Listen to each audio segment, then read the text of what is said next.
Hello and welcome back to the Luxury Kingdom. Before we start, hit that red subscribe button so that you never miss out on any of our videos. 7 years after he started working on The One, a 100,000 square foot mansion in Bel Air, movie producer turned developer Niall Niami says he's just about ready to test the market with his ballyhooed $500 million asking price. Replete with a nightclub, 4 swimming pools, bowling alley, and 360-degree vistas of the sun-dappled Southern California.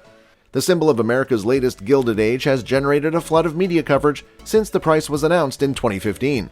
And while permitting problems, construction delays, and financing issues have exposed the struggles of building luxury homes on speculation and raised questions about whether the project high above Los Angeles would ever be finished.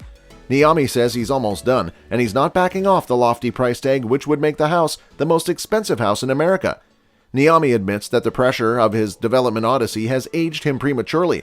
Building mega mansions without a buyer lined up can be precarious.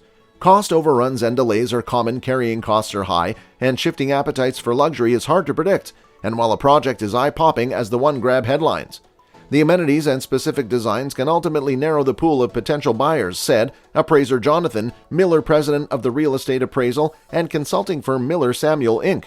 Niami says that's not a problem. Los Angeles has tried to limit the construction of new mega mansions, meaning nothing like the one that can be built again, the developer said. And while one amenity that got a lot of attention, a room with tanks of live jellyfish lining the walls, has been dropped because it was too much work, Niami said he's got something planned that's even better. Developer Niall Niami once had grandeurs listing his magnum opus, a 105,000 square foot mega mansion known as The One, for upwards of $500 million. Despite hitting the market for $160 million less than originally planned, the palatial estate could still become the most expensive home ever sold in the U.S. It hit America's market for $340 million. Famously known as the One, mini shopping mall-sized estate straddles one of the highest promontories in Bel Air, spanning about 100,000 square feet of total living space. By comparison, the White House weighs in at just under 55,000 square feet. The 115-room Hearst Castle makes do with a modest 68,500. The One holds another record for its sheer size. The quarter-mile-long Bel Air mansion is the largest in the world, comprising 21 bedrooms, 42 bathrooms, a 30 vehicle showroom, and 5 swimming pools. Extravagant extras include a 4-lane bowling alley, 30 movie seat theater, hair and beauty salon, a 6,000 square foot principal suite with a dual dressing room, and 10,000 square foot sky deck complete with a putting green. It's difficult to grasp the sheer size of the One just by looking at pictures or numbers, although it is massive.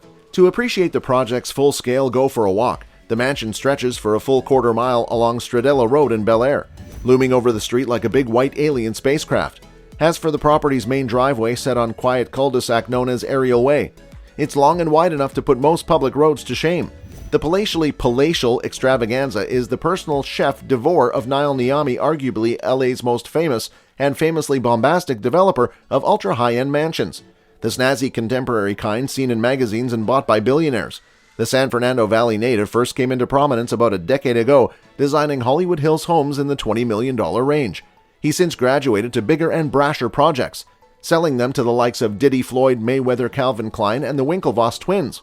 The One is characterized by clean lines, water features, neutral colors, and unobstructed views. McLean has collaborated with Naomi on numerous projects over the last 12 years, from renovations in the Hollywood Hills to new builds in the Bird Streets. Some of those expectations have been tempered. The jellyfish room proved too costly and impractical.